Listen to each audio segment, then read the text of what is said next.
umaze igihe ufite urugamba, umuririmbyi arakubwiye ngo urugamba ruzashira yewe ngariko guma mu ntambara. Hereza Imana icyubahiro. Niba Urigifaru rero ku murimo w'Imana hari ikintu wagombye kuba wararangije kwirema muri wowe, imbaraga no kutagira ubwoba. Yesu nashimwe. Kuba wuzuye imbaraga z'Umwuka Wera, kuba udahogwa Satani, ahubwo ugatinya icyaha n'igisa nacyo. Yesu nashimwe.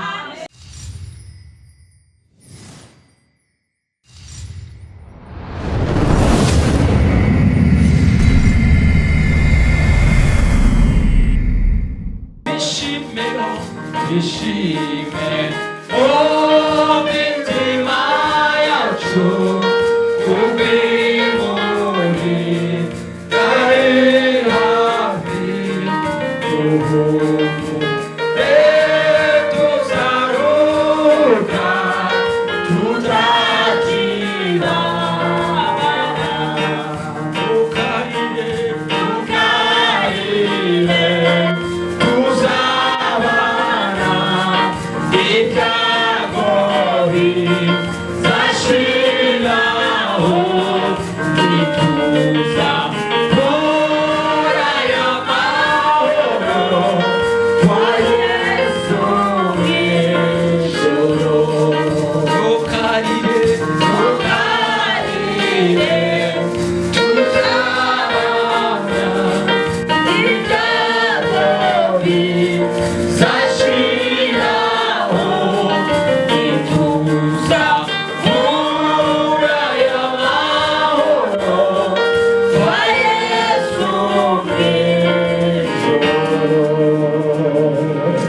Umugisha aravuga ngo murinzi we ngo menyesha igihe iwacu se nimuhera. Ati ijoro rigijimye cyane buracya hanyuma. Ntukarire rero wowe uri mu ntambara, ukomeze nurorere kwiringira Imana kugeza igihe uzagerayo. Ansubiza yiteka mbwira wowe uri mu ntambara, wowe umaze igihe ufite urugamba, umuririmbyi arakubwiye ngo urugamba ruzashira yewe ngariko guma mu ntambara. Hereza Imana icyubahiro. Imana ishimwe cyane. Guma mu ntambara, urugamba ruzashira. Nubabare, wihangane, nureke imirimo yawe, imirimo myiza ntuyireke. Tuzabona igihembo cyiza nidutabaruke. Imana ishimwe cyane. Ngo ndacyabaza ibyaremwe byose binsubiza bitya biti, iyi si yacu iza gushira haza indi ihoraho. Imana ishimwe. Ngo noneho rero urebe ibimenyetso byerekana kuza kwe. Yesu nashimwe. Ibimenyetso byinshi byamaze kuboneka. Yesu nashimwe cyane. Ngo urebe ibyo bimenyetso ngo byerekana kuza kwe, ngo kandi byaremwe byose uko bingana byiteze iki? Impanda. Imana ishimwe. Ngo twishime mu mitima yacu kuko igihe twababariye nta umva cyabaye kirekire, ariko rata nitwishime mu mutima wacu kuko tugiye gutabarwa, kuko tugiye kurengerwa. Haleluya! Yesu nashimwe. Ngo twishime mu mitima yacu kuko imuhira ari hafi. Duhumure tuzaruhuka tutakibabara. Ntukarire wowe uri mu ntambara, gabanya amarira, ntukarire tuzabana. Kandi reka mubwire ibyago bizashiraho, ntituzaburayo amahoro kwa Yesu mu ijuru. Komera Imana amashyi menshi cyane. Uyu munsi tugiye kuganira ku ijambo ry'Imana rikubwira ngo umwanzi ukurwanya si umuntu ahubwo akorera mu muntu. Yesu nashimwe. Muri iyi minsi dufite ibibazo, nawe urafite ikibazo, nanjye ndagifite, siko bimeze. Ariko iyo uri umukristo wakiriye Yesu Kristo, ubundi wagombye kumenya uko uhagaze ku rugamba, ukamenya n'ugutera uwo ari we, ukamenya n'urwana nawe uwo ari we. Umwanzi ukurwanya ntago ari umuntu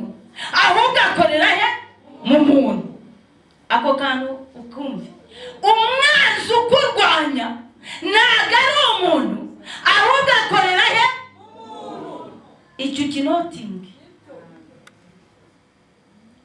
Yesu ashimwe cyane. Yesu ashimwe. Tugiye kusoma ijambo ry'Imana, urwandiko Pawulo yandikiye itorero rya Efeso, ibice 6, turahera ku murongo w'10. Abafite amabibure ko mutarambura, turasoma ijambo ry'Imana. Pawulo yandikiye itorero rya Efeso, ibice 6, turahera ku murongo w'10. Hanyuma turaza gusoma n'igitabo cya kabiri cy'Abami, ibice 13, murongo wa 17. Turaza gusoreza mu gitabo cya Salomo, Imigani, ibice 22, murongo wa 4. Naho turi gusome gusa. Dusome mu izina rya Yesu Kristo. Uburyo bwo gutwara intwaro z'Imana, murongo wa 10. Ibisigaye mukomerere mu mwami no mu mbaraga z'ubushobozi bwe bwinshi. Mwambare intwaro z'Imana kugira ngo mubashe guhagarara mudatsinzwe n'uburiganya bwa Satani. Kuko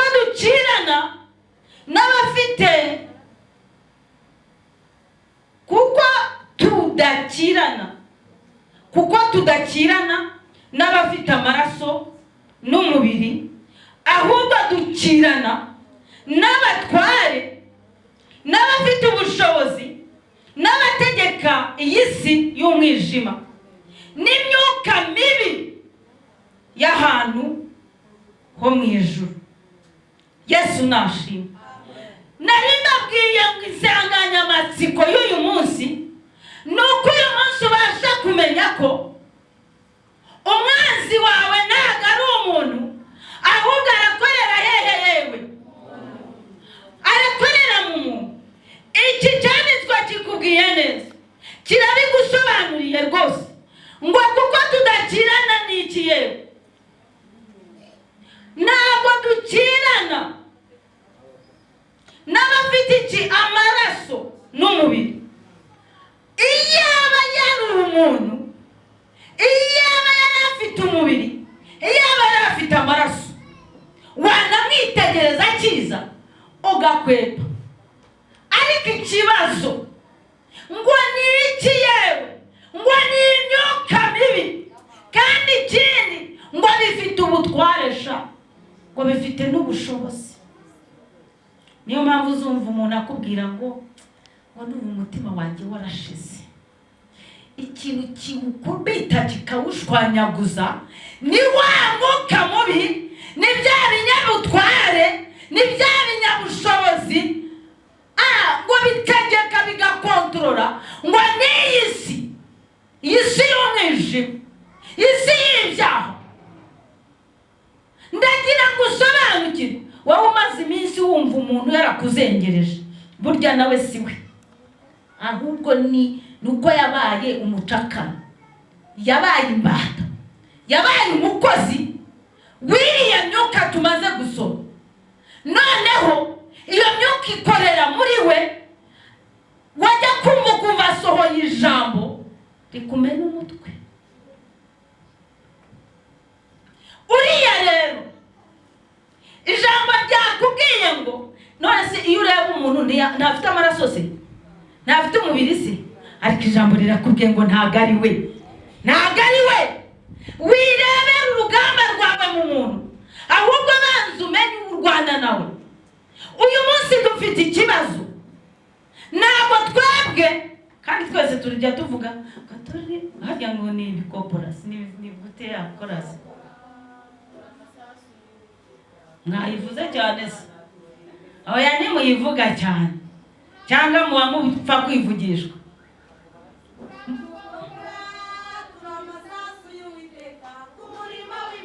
Ngwino hano yitere maze twumve, ngwino yitere. Yesu nashimwe. Maze nawe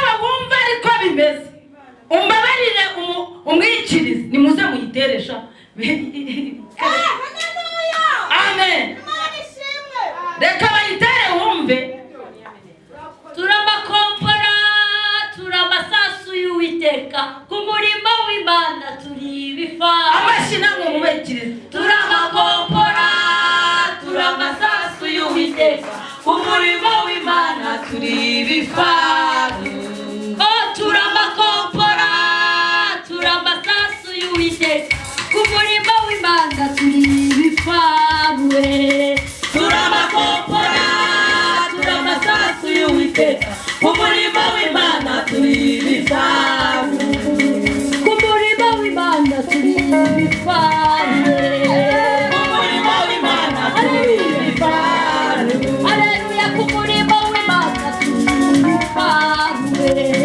Ku murimo w'Imana turi ibifaru.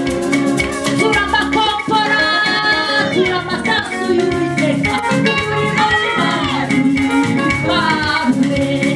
Turamakompora, turamasasu y'Uwiteka, ku murimo w'Imana turi ibifaru. Ku murimo w'Imana turi ibifaru.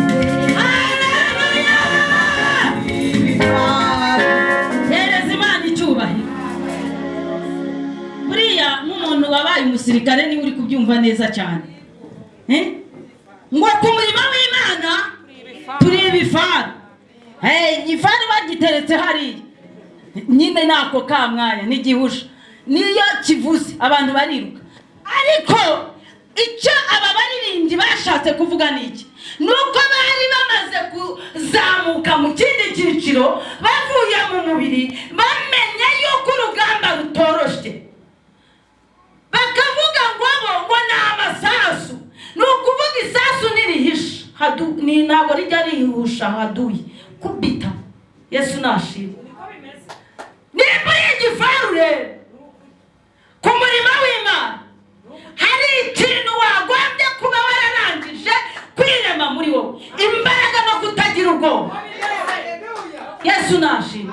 Kuba wuzuye imbaraga z'Umwuka Wera, kuba udahogopa Satani, ahubwo ugatinya icyaha n'igisa nacyo. Yesu nashimwe. Umaze gusobanukirwa neza iri jambo, ukamenya neza yuko abukiranana ntabwo bambaye inyama n'amaraso. Banza umenye noneho abanzi ufite.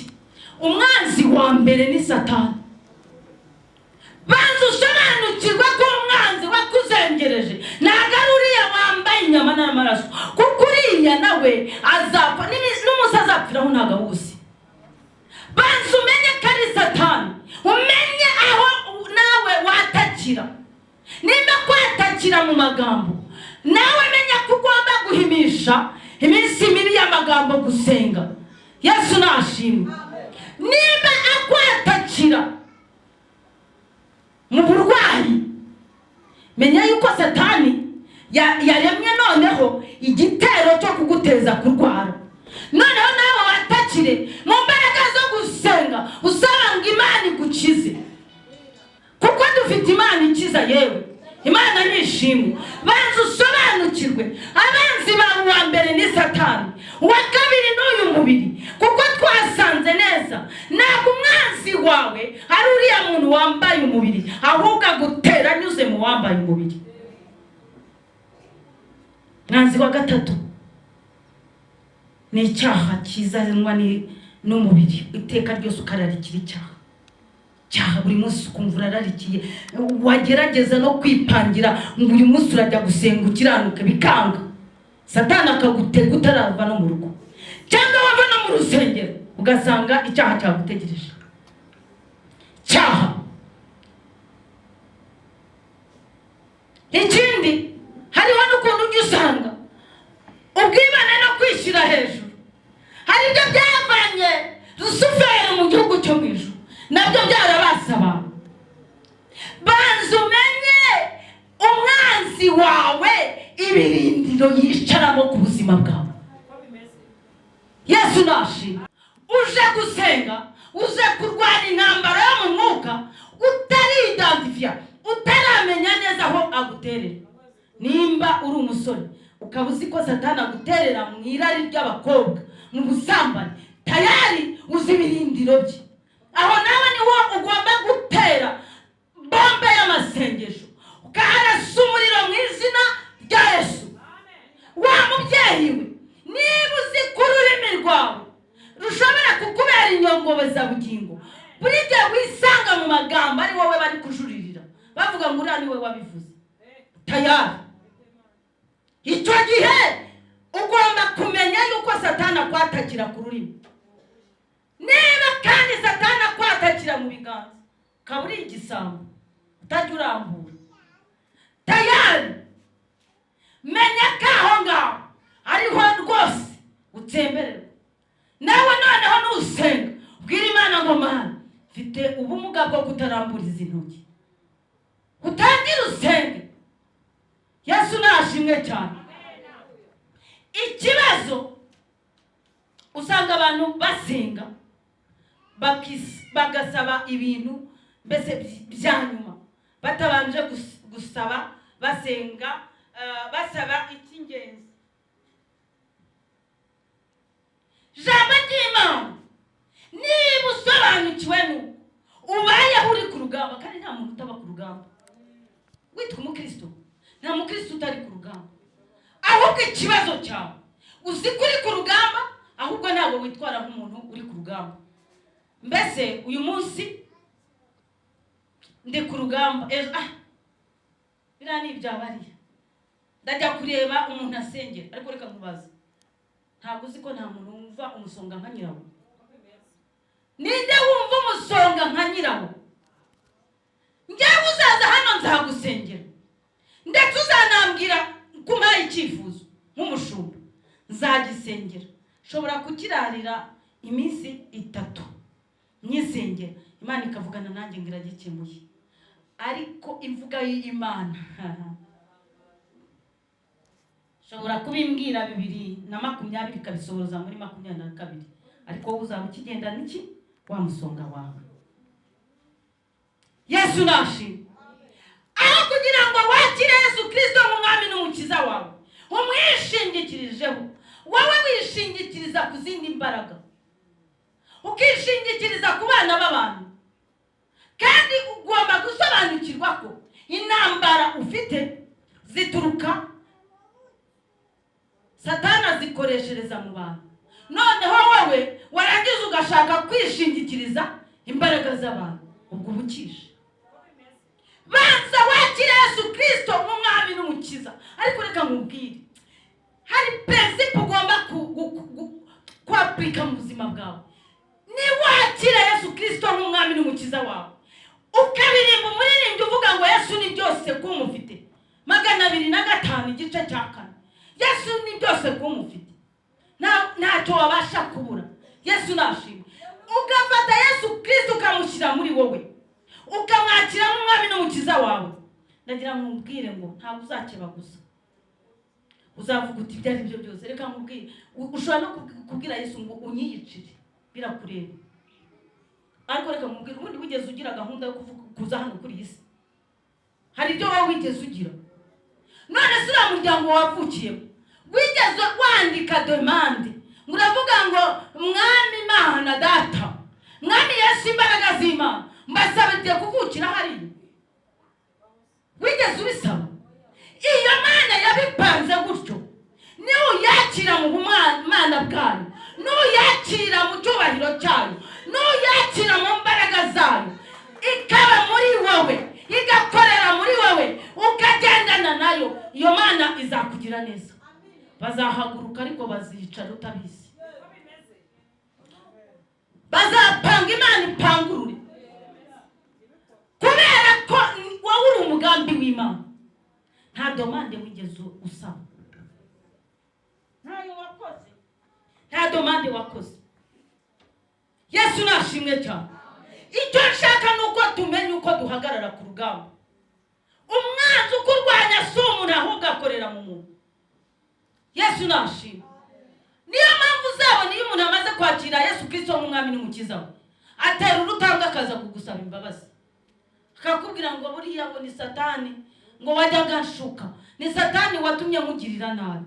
Ubwo ako kamwanya biba bigusobanukiwe neza yuko atari we wakurwanyaga, yuko atari we wakugiraga nabi, ahubwo ari imbaraga mbi za zindi twasomye zakoreraga muri we. Yesu ashimwe cyane. Ngo rero turwana n'abafite iki? Ngo dukirana n'abatware n'abafite ubushobozi. My friend, wowe ntabwo umenya uko urugamba rukomeye, ntabwo uzi yuko imyuka ikurwanya, ntabwo uzi ko Satani n'abadayimoni bafite ubushobozi, ntabwo ujya ubimenya. Yaba wari ufite ubwo bwenge, ntabwo bajya bakubwira bati tugeze mu mwanya wo gusenga ngo ujye kuri chat, uriya Satani shani umubeshyi. Iyo ugeze mu rugo ureba kuri telefone ukabura umuntu waguhamagara, ndetse ukareba message ukazibura, ariko wagera mu rusengero ijambo ry'Imana ritangiye ugahita ubona message ugahita uvuga uti reka nsohoke gato, kandi ubwo umurongo wari bugukize uragaruka mu rusengero bawutambutse. Iri terambere ni ryiza, ariko Satani nawe ararikoresha cyane. Ngo n'abafite ubushobozi, ikintu gifite ubushobozi ntuzagikinishe inshuti yanjye. Ikintu gifite ubushobozi gishobora kukugirira umumaro cyangwa kikakwica. Ariko Imana ishimwe, ubushobozi bwa Satani sibwo bw'Imana. Ubwa Satani burarangira, ubw'Imana bugakomeza. Imana ihabwa icyubahiro. Komera Imana amashyi menshi cyane. N'abategeka iyi si y'umwijima n'imyuka mibi, ntabwo bigeze bakubwira ko ari imyuka myiza. Ni hahandi uzaryama imyuka mibi ikakuniga, ni hahandi uzagenda imyuka mibi ikaguhuma, ugashiduka wikubise mu modoka y'abandi ukavuga uti nanjye sinzi ukuntu byagenze, nashidutse bangonze. Kumbe imyuka mibi yakwatatse, wari wasabwe ngo n'imyuka mibi. Iyaba mwari muzi ko urugamba rutoroshye, irakorasi mwayihagararamo neza. Yesu nashimwe. Haleluya, haleluya. Mana ishimwe.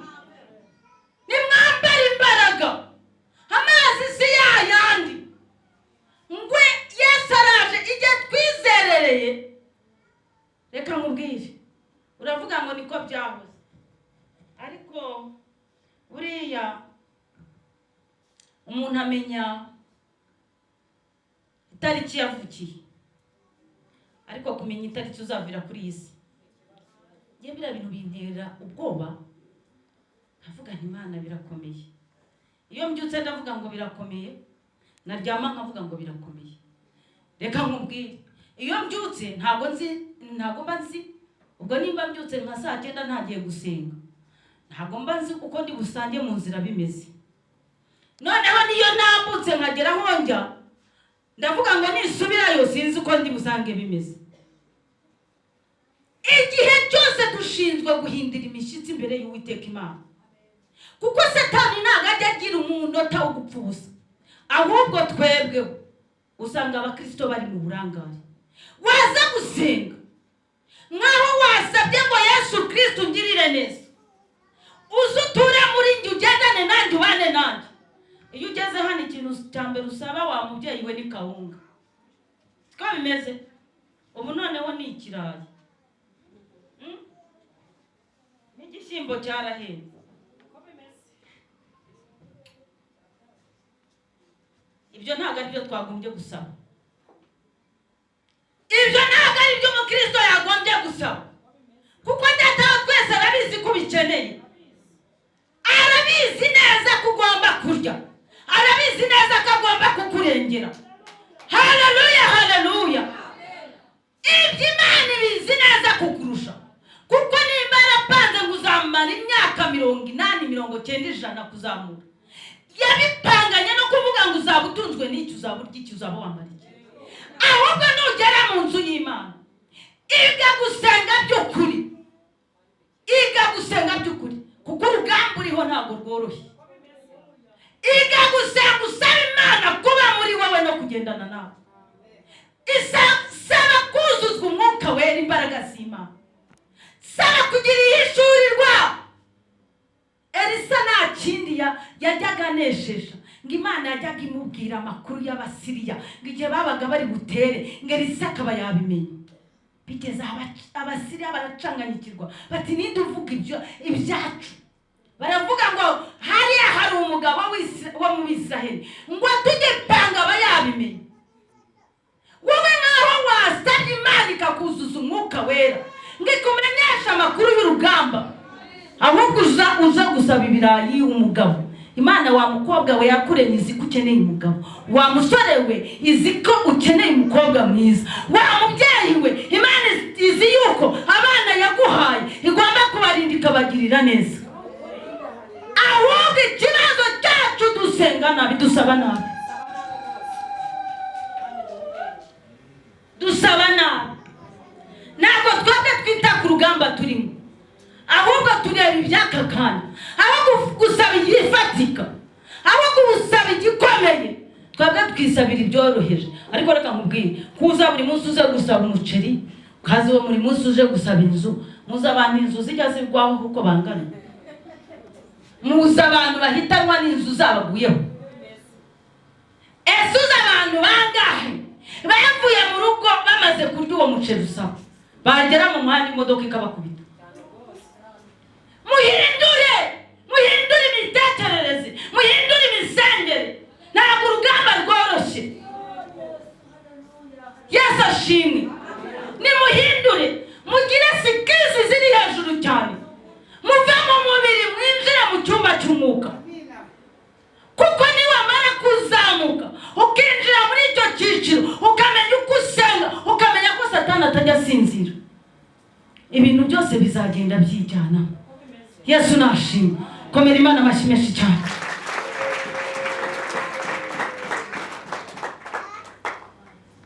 Cumi na kane, muhagarare mushikamye, mukenyeye ukuri. Izo ni intwaro mugomba kwambara. Mwambaye guhagikingira igituza, mukwesa inkweto arizo ubutumwa bwiza bw'amahoro bubiteguza. Kandi ikigeretse kuri ibyo byose, mutware kwizera nk'ingabo, ariko muzashoboza kuzimisha imyambi ya wa mubi yose yaka umuriro. Ni ukuvuga ngo rero nimushikame, mushikame mu ijambo ry'Imana, shikama mu kuri, kuko Yesu ni ukuri. Yesu nashimwe. Ntabwo bigeze bakubwira ngo shikama mu butunzi, ubutunzi buzashira.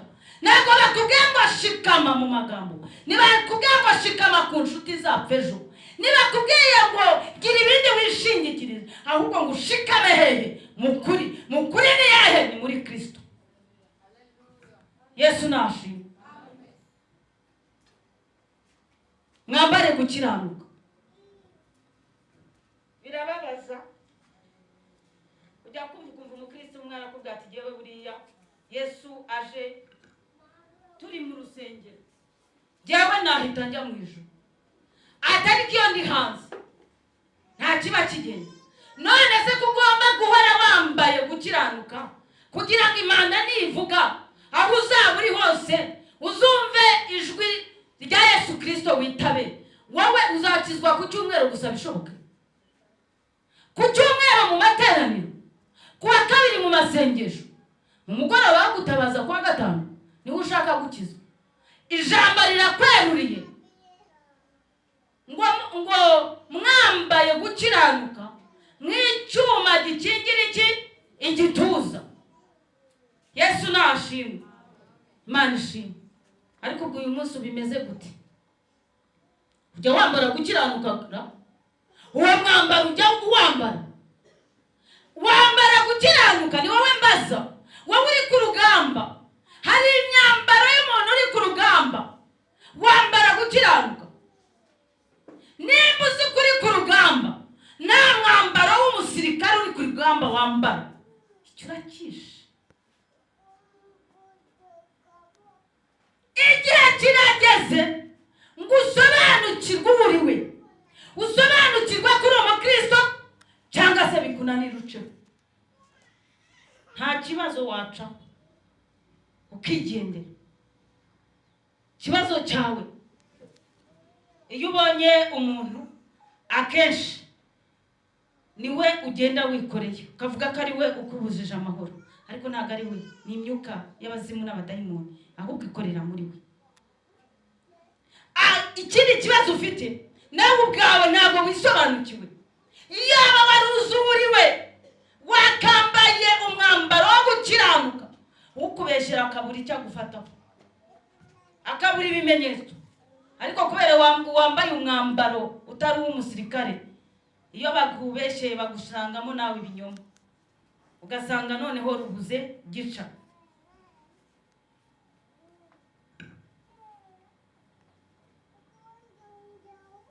Mwakire n'inkota y'umwuka, ari ryo jambo ry'Imana. Abantu bananiwe gusoma Bibiliya. Umuntu yumva yaba umukristo akagenda akajya mu rusengero ariko ntabashe kugira gute gusoma Bibiliya. None se nimba udasoma ijambo ry'Imana, nimba nta jambo riri muri wowe, nimba nta kintu ubasha kuba wibitseho, harya uzahamiriza imbere ya Satani n'abadayimoni. Nta jambo ugira, utajya ufata n'iminota 20 ngo usome Bibiliya, ni ikibazo gikomeye. Usanga abantu bakora amasengesho y'ibice cyangwa se agasoma bya nyirarureshwa akitambukira. Buriya rero hari ukuntu umuntu aba yitwa ngo ni umukristo ariko ari umupagani nyuma y'abandi bapagani. Ikintu mugomba kumenya ni uko Satani azi gukora pirate bien, azi gushushanya iby'Imana akabikwereka, wowe udahagaze mu kuri no mu mwuka ukaba wabyitiranya. Ikintu cya mbere, Satani ubwe yabanye n'Imana, wowe se n'umuntu gusa ngo ubwiza bw'Imana, umuco w'Imana ngo wajyaga unyuramo Rusufero akirebera Imana. Niyo mpamvu yagize ishari, yumvise ngo Imana igiye kurema umuntu usa nayo ari wowe we nanjye. Haravuga ati ntabwo bizashoboka. Satani mu ijuru yararirimbaga abaririmbyi. Niyo mpamvu umurimo wo kuririmba Satani awurwanya yivuye inyuma. Niho hantu hambere barwanira mikoro y'imbere.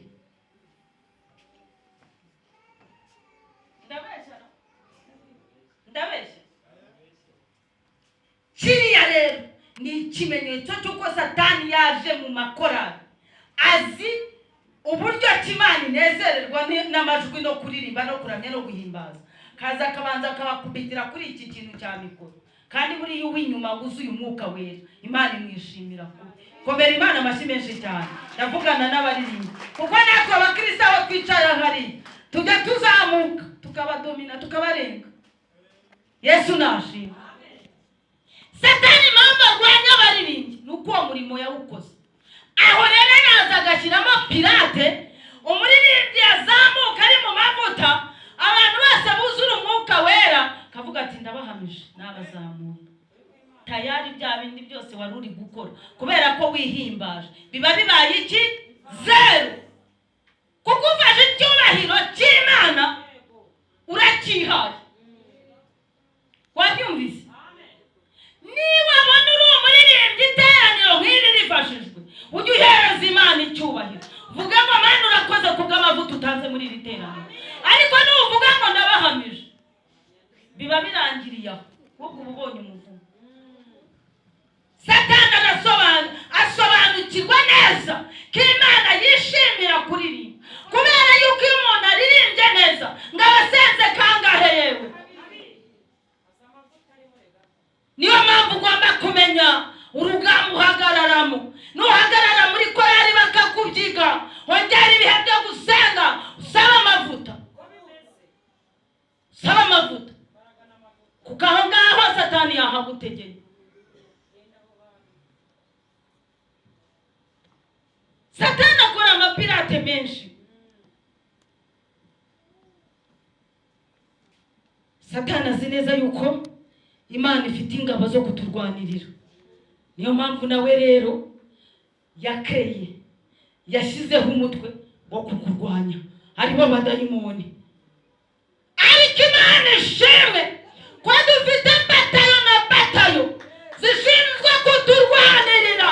Haleluya! Imana ishimwe. N'aka gasura ni ukubera Imana. N'aka gasura ni ukubera Imana.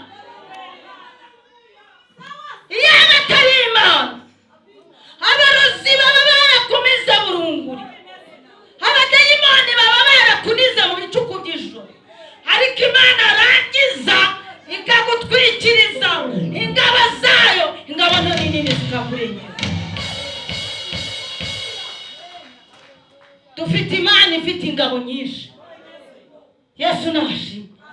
Ariko Imana itanga ingabo zo kurinda umwana uri mu nda, akazavuka afite inzara, afite areba, ahumeka.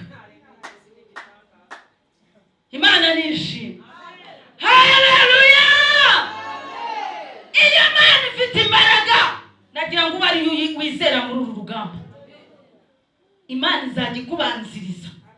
Niko yabigenjeje igihe Shadraka, Meshaki na Abedenego bajugunywaga mu itanura ry'umuriro. Bagezemo tayari, Imana yagezemo, kuko bo baravuze ijambo rikomeye. Baravuze ngo naho itadutabara. Urumva umuntu wamaze kwizera Imana, urumva umuntu ufite Imana muri we, ngo naho itagira gute yewe, ngo ariko tuzapfa, ngo tuzapfa tuyiringiye. Yesu nashimwe. Urugamba ufite, intambara ufite, utitaye mu barimo kwenyegeza, ngo barabanjije barenyegeza, ngo bagenyegeje kangahe ari? Ntago nzi inshuro benyegeje mu bibazo ufite, ntago nzi icyo abanzi bawe bamaze benyegeza. Ngo barenyegeza, ayiwe bakanyegeza batazi ko Yesu agiye kujyamo. Barenyegeza, benyegeza ubwa mbere, babana umuriro ntabwo watse cyane. Benyegeza ubwa kabiri, yewe ubwa gatatu barenyegeza, baravuga batahari none utangiye kuba umuriro ukomeye. Benyegeza ubwa kane, ubwa gatanu barenyegeza. Meshaki na Shadraka na Abedenego bariho babyitegereza. Gatandatu, ubwa karindwi baravuga bati wa Mana we, naho utadukiza rwose tuzapfa tukwiringiye. Mana ishimwe. Umvasha byiringiro by'umuntu wakire Yesu Kristo nk'umwami n'umukiza we, asobanukirwa neza naho yaba ari mu rugamba, naho ikibazo kitakemuka, ariko kazakomeza akiringira Uwiteka. Barangije barabafata. Bajya bagufata kuko bafata abandi bose, ariko ntabwo bazagushuka, bazaruhira ubusa. Ibyo byose bakora bizagusiga uhagaze. Komera Imana amashyi menshi cyane.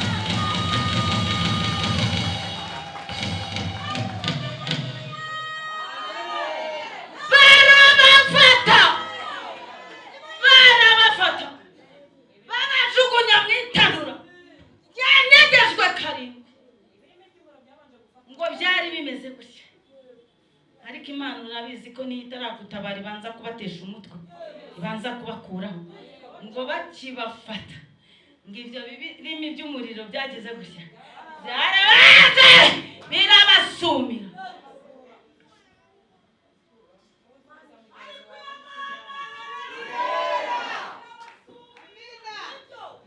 Bagitegereje kuri ubupfe, bo babanza kujya mu bitaro. Barabanza bakagenda bakabajomba amaseru. Niyo mpamvu bavuga ngo wowe uri umurozi ubarushije, kuko baba bategereje kuri ubupfe. Yesu nashimwe. Bagitegereje yuko uri bupfe, bo barabanza bakagarama mu bitaro, kandi bakababwira yuko indwara yabo idasa. Yesu ashimwe, kuko Yesu aba yakubanjirijemo. sijya kubanjirije mariko cyangwa akajya kubanziriza ariko abanziriza mu bizeye Yesu Kristo nk'umwami n'umukiza wawe. Yesu nashimwe. Komera Imana amashyi menshi cyane. Ndashakisha Duraka na Bedenego. Ibirimi by'umuriro byarabanje bishiririza babatewe. Yesu nashimwe. Ariko basha bageze mu muriro. Yesu arabafata. Mwana wanje zaca mu muriro ntabwo uzasha. Haleluya. Kandi amazi sha ntabwo azagutemba. Uwiteka wabivuze reka mbisohoze. Barangije ngo batemberamo. Muri make wa muriro wakoze deliverance. Umuriro wakoze deliverance. Yesu aratangira bashyiraho icyangwe. Aravuga ati uyu mubiri bari baragiye bawangiriza bagenda bagutuka bakuvuma umuriro uragenda ubitwika ibyo bateze irabitwika ngo barangije bahinduka nk'uduhinja. Muri ayo twageze muri Yesu neza yatubanjirijemo. Niyo mpamvu uzahura n'umuntu waguteza iminsi mwahura akavuga ati ariko ko wakeye wa sikusiga bisa neza wa ese ko wabyibushye wa. Haleluya. Nuko muri cya kigeragezo yarategereje ko urangiriramo Imana yagize gutya rati gukoreramo deliverance ugasohoka wera. Haleluya. Komera Imana amashyi menshi cyane.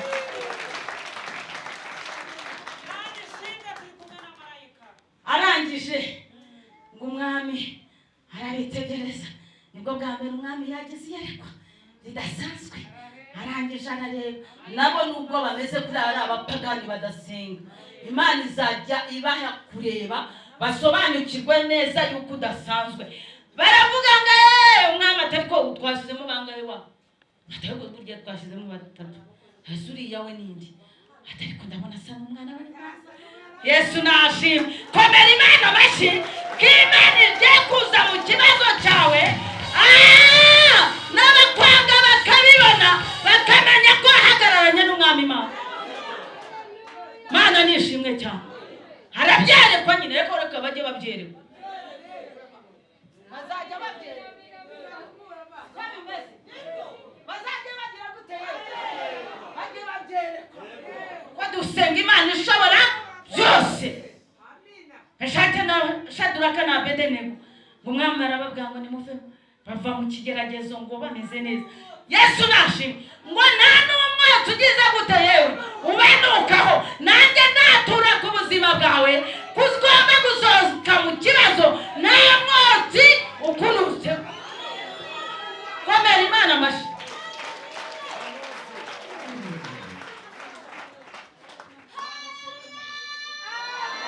Mumwikirize.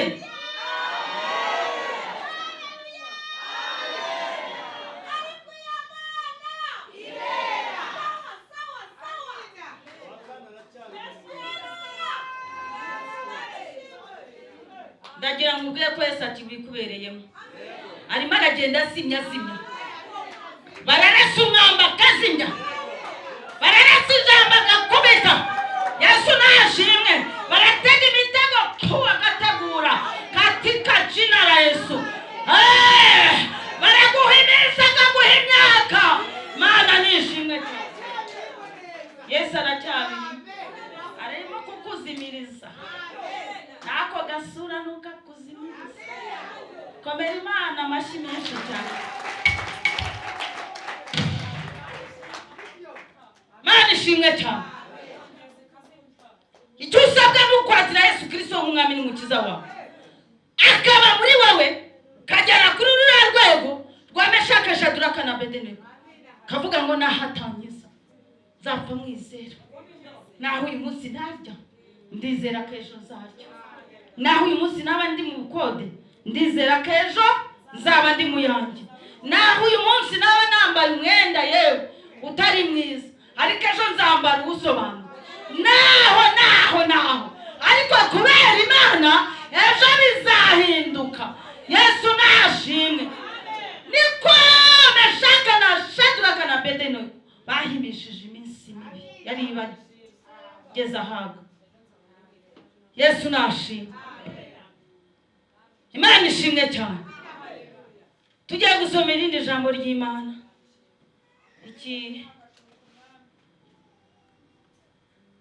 Tugiye gusoma igitabo cya kabiri cya Abami ibice 13 umurongo wa 17. Handitse ngo kaduhere hariya gupfa kwa Elisa. Kandi Yehowasi akiri ku ngoma ye, Elisa afatwa n'indwara ariyo yamwishe. Yehowasi umwami w'Abisiraheli aramanuka ajya aho ari, aramuririra aravuga ati, ye baba data we, ko ari amagare n'amafarashi ba Isiraheli. Elisa aramubwira ati, enda umuheto n'imyambi. Nuko arayenda abwira umwami w'Abisiraheli ati, fata umuheto. Ubaka kamwanya n'igihe cyo gufata umuheto ufite. Muheto ufite ni ibihe byo gusenga. Reka mbabwire, tugeze mu gihe cyo gusenga cyane. Mujye mumenya ariko periode y'igihe Satani amerera nabi. Ntago ubundi yicara ariko fedonane mu mpera z'umwaka haba hari ibitambo. Haba hari iki? Niyo mpamvu rero iri jambo ryo gufata umuheto ni ukugira ibihe byiza byo gusenga. Ngo fata iki yewe? Ngo fata umuheto. Elisa aramubwira ati, fata umuheto n'imyambi. Nuko arayenda abwira umwami w'Abisiraheli ati, fata umuheto mu kuboko. Awufata mu kuboko. Elisa ashira ibiganza bye ku by'umwami. Aherako aravuga ati, kingura idirisha ry'umutima wawe. Kingura idirisha ryerekeye iburasirazuba. Ararikingura. Aho ngaho iburasirazuba ni mu bice by'Abasiriya aho ngaho aho bajyaga babatera baturutse. Urumva ngo aramubwira ngo kingura idirisha ryerekeye iburasirazuba. Ararikingura. Elisa aramubwira ati, rasa. Ubu ni igihe cyo kurasa. Nutarasa ni akazi kawe. Rasa. Ararasa aravuga ati, n'umwambi w'Uwiteka unesha. Yesu nashi.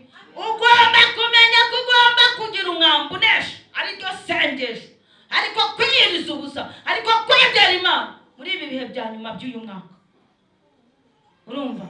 Niwo mwambi wo kunesha Isiriya, kuko uzatsinda Abisirayeli muri Afeka kugeza aho uzabatsembera. Aramubwira ati, enda imyambi. Aragenda abwira umwami w'Abisiraheli ati, ikubite hasi. Ayikubita hasi gatatu arekeraho. Umuntu w'Imana Elisa nyine aramurakarira aramubwira ati, yaba wakubise gatanu cyangwa gatandatu watsinda Abisirayeli kugeza aho uzabarimbura. Ariko none uzatsinda Isiriya gatatu gusa. Imana ishimwe cyane. Komera Imana amashyi. Turi ku rugamba duhanganye na Satani n'abadayimoni, kandi turashima Imana ko tugeze ku mpera z'uyu mwaka. Murabona ko twahegereye. Iki ni igihe cyo gufata imyambi, ugafata umuheto, ugafata imyambi yawe ukarasa. Yesu nashimwe. Ni igihe cyo gusenga utajenjetse. Yesu nashimwe, kuko twamaze kureba ndetse dusobanukiwe neza Satani we nta konja afite.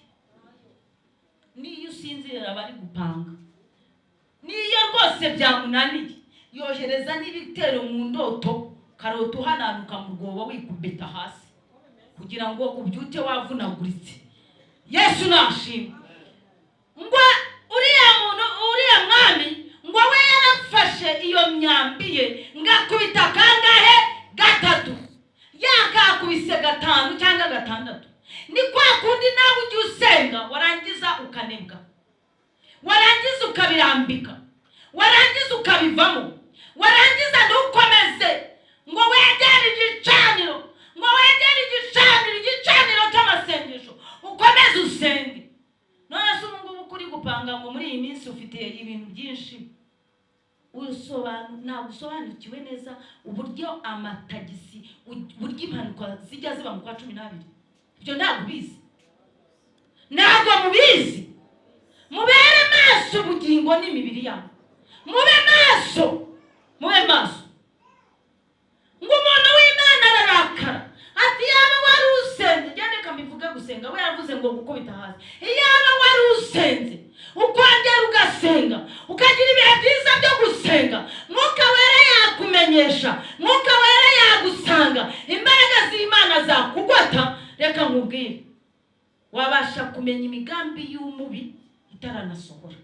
Imana ishimwe. Ndakubwira ngo iri jambo riragukangurira kongera ibihe byo gusenga. Yesu nashimwe. Wambara intwaro z'Imana, wambara umwambaro mwiza, ariko ugire n'ibihe byinshi byo kugira gute, byo gusenga. Imana nishimwe. Ikibazo twabonye iyo tuze muje mu masengesho, tubanza gusaba iby'inyongera, tutabanje gusaba ubwami bw'Imana, tutabanje gusaba ngo Yesu Kristo abane natwe mu bugingo bwacu. Usanga twigendera nk'abandi, uragenda nk'abandi, ariko siko byagombye kugenda. Yesu nashimwe. Reka twihute. Ego Imigani, igitabo cya Salomo cy'Imigani,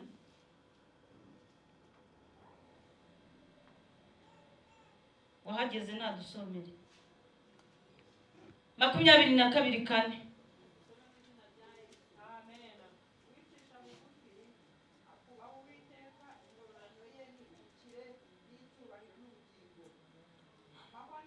Oya, umurongo wa 4. Reka turisubiremo cyane, turisubiremo kugira ngo wumve icyo ugomba gukora. Ibi bintu byose twese utabikeneye, ariko banza wumve umurongo wa mbere, akarongo ka mbere. Ngugira gute? Ngo wicisha bugufi akubaha Uwiteka. Ese wowe ujya wicisha bugufi? Ese wubaha Uwiteka? Ibi bikurikiyeho ni ibintu Uwiteka Imana aha bamwubashye. Wowe kuki ushaka ibyo wubaha Imana kandi wowe utarigeze wubaha Imana? Ni ikibazo gikomeye. Ariko dusoma ibintu tukabyanaliza cyangwa turabisimbuka. Ongera usomere uwo murongo mama mino.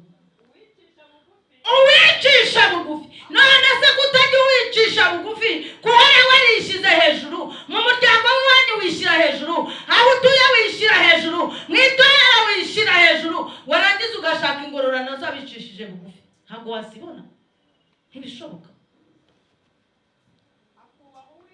Akubaha Uwiteka, wa musambanyi we, wa munyamagambo we, wa uzirura ibizira, ukaba utubaha Uwiteka, warangije ugashaka izo ngororano, ntabwo wazibona.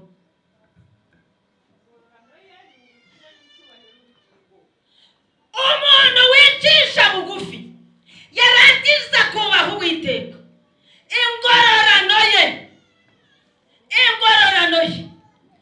ingororano ye n'ubukire n'icyubahiro n'ubugingo buhoraho. Komera Imana amashyi menshi cyane. Aha twese turashaka iki? Icyubahiro.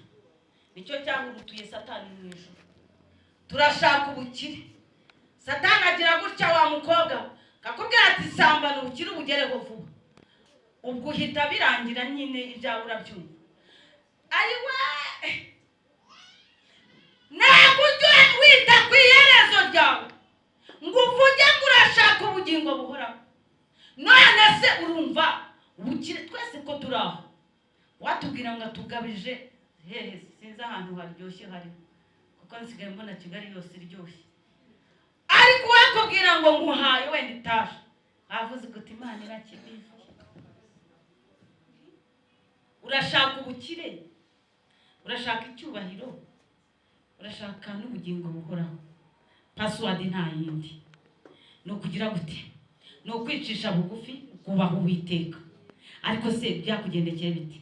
Wowe wagiye ku rugamba, ntiwamenya urugamba urwana narwo urwo ariho, ntiwamenya umwanzi wawe uwo ariwe, ntiwamenya ahubwo naho umva, ntiwamenya na strategy ugomba gukoresha ngo ubashe kunesha iki urugamba.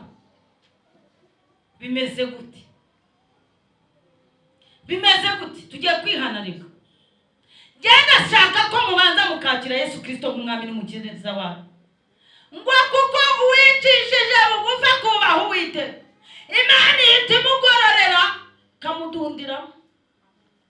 Reka mubwire, naho waba utarabona amafaranga, naho waba utaraba miliyarderi, naho waba ngarika Imana ijya ibanza ikaguha icyubahiro. Sinzi nimba mujya mwitegereza abakristo, burya abapagani barabatinya. Burya ikirya ni icyubahiro cy'Uwiteka. Ntabwo bashobora kuza kukubwira amagambo biboneye, ahubwo bashobora kubanza bakagukwepa, bakabikorera fulani, bakavuga ngo urawe ntabyo byemera, kubera icyubahiro cy'Uwiteka. Niba ushaka ubukire, banza uce bugufi ushaka Imana. Yesu ni byose umufite, ntacyo wabasha gukora. Niba ushaka ubukire, ngwino dusenge. Ariko ubundi ubukire burenze kuba wibereyeho mu mahoro, ubukire burenze kuba unyuzwe n'ukuri, n'ubukire buri. Haguruka dusenge Imana. Haguruka dusenge Imana. Haguruka wakire Yesu Kristo nk'umwami n'umukiza wawe. Yewe urugamba rurakomeye, muhaguruka muhita mutambuka, nta bintu bye. Tugiye gusenga Imana. Haguruka utambuka uze hano dusenga Imana. Muze hano dusenge. Mwebwe mugiye kwakira Yesu Kristo nk'umwami n'umukiza wawe, nimuze hano dusenga Imana. Abari bahagurutse mutambuka, tugiye gusenga. Wabuze yuko ubwibane bwakuzengereza, wowe udaca bugufi kandi ukeneye ubukirera. Uravuga ngo ukeneye urushako rwiza, ukeneye imibereho myiza. Abari bahagurutse muze dusenga Imana. Mubaramburira agakekaho, dufatanye gusenga.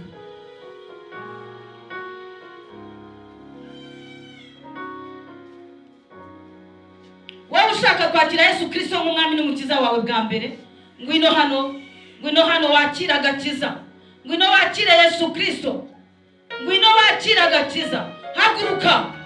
Haguruka uze wakira agakiza. Wowe ushaka kwakira Yesu Kristo nk'umwami n'umukiza, urashaka ko Imana iguhindurira amateka. Wowe ushaka kwakira Yesu Kristo nk'umwami n'umukiza wawe, wone ibyawe byaragucanze, byarakuyobeye, ariko ntabwo wigeze wakira Yesu ngo ujye umubanza mu byawe, ajya kuzimiriza, ajya bikubera. Haguruka uze dusenga Imana. Ariko murabona ugira urugamba byoroshye, ntabwo byoroshye. Ngwino dusenga Imana. Haguruka usubiremo aya magambo kandi muvuge cyane.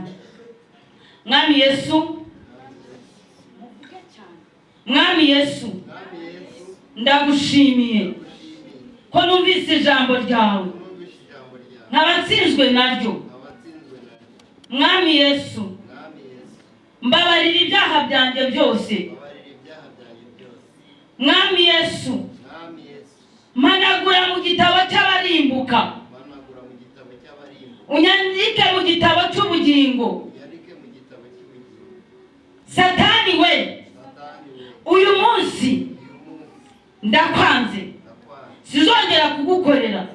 Imigambi yawe yose ndayanze, ku bugingo bwanjye, ku buzima bwanjye, mu mibereho yanjye. Ndi umwana w'Imana, nakiriye umwami Yesu Kristo nk'umwami n'umukiza wanjye. Kuva uyu munsi, Mwami Yesu, murikira intambwe z'ibirenge byanjye. Ndasaba imbaraga zawe Mana ngo zinkomeze muri uru rugendo. Mbisabye nzizeye mu izina rya Yesu Kristo. Amen. Mukomere Imana amashyi menshi cyane. Mugipfukamye. Josarihe, ngwino buri hano hafi, mumfashe bashumba, mumfashe muhaguruke dusengera iziminja n'abakozi b'Imana. Data wa twese mwiza, mu izina rya Yesu Kristo, ijambo ryawe rirera n'ukuri. Ndagushimiye Mana kubw'abakobwa abahungu bawe bakiriye agakiza uyu munsi, bakaba bakwakiriye nk'umwami n'umukiza wabo mu izina rya Yesu Kristo. Natwe turabingingiye imbaraga z'Imana ishobora byose zibagwireho, ubareresha amata y'umwuka wera, ibihimbano by'umwuka wera, ijambo ryawe riganza rigwire muri bo mu izina rya Yesu Kristo. Mana bamurikire, umucyo wawe ubagwireho mu izina rya Yesu Kristo. Urakoze Mana, bagotesha ingabo nini, ubarinde dayimoni muhozi mu izina rya Yesu Kristo. Amen. Reka sabe iteraniro ryose muhaguruke namwe dusenga Imana. Dusenga Imana kuko urugamba ntago rworoshye, ni urugamba tugomba gusaba imbaraga z'Imana, Mwuka wera akadushoboza ngajya tunihira iminiho myinshi ani hati abadata. Reka rero nawe usenga Imana. Birashoboka ko wumvise aho ujya utsindirwa, nimba ijambo ryakubwiye ngo ugomba kwicisha bugufi kubaha Uwiteka, ikindi kikakongera rikakuburira rikubwira ko ugomba kwambara imyambaro myiza, ukaba warangije kwisuzuma ugasanga iyo myambaro ntayo ufite. Reka dusenga Imana. Kasaba Eric atuzamure. Nawe uzamure ijwi ryawe, bwira Imana uti Imana nyambika imbaraga, nakwakiriye nk'umwami n'umukiza wanjye, ariko njya nibonamo ibyaha, nkasanga nicisha bugufi ntubaha Uwiteka bigendeye ku mirimo ujya ukora.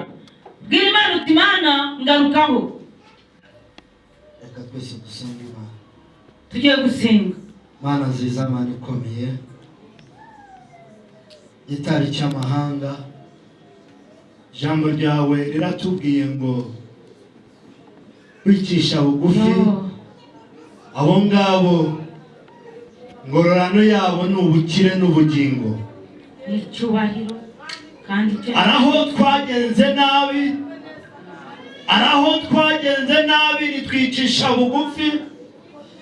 Yesu, nyemerera amaraso yawe yavuye mu rubavu amanuke ku buzima bwacu. Aho twagenze nabi mu nzira zitandukanye, mu miriho myinshi yo muri iyi si, nyemerera amaraso yawe Yesu aduhanagure ibyo birego Satani yazamuye ku buzima bwacu. Uyu munsi twiga kwicisha bugufi, uyu munsi tukubahe neza. Twakoze byinshi twibagirwa ineza yawe, twakoze byinshi twibagirwa aho watuvanye, waratwibutse turabyibagirwa. Yesu dutabare, buri muntu wese umukoreho, buri muntu wese watsinzwe n'iri jambo, nyemerera ikiganza cyawe kimukoreho uyu munsi ubudasanzwe ku buzima bwe, ingororano y'ubukirwe ku buzima bwe, ingororano y'ubukirwe ku buzima bwe. Mwami, ubukire buboneke ku buzima bwe.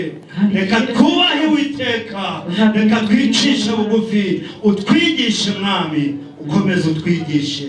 Urakoze gitari cy'amahanga mu izina rya Yesu Kristo. Amen.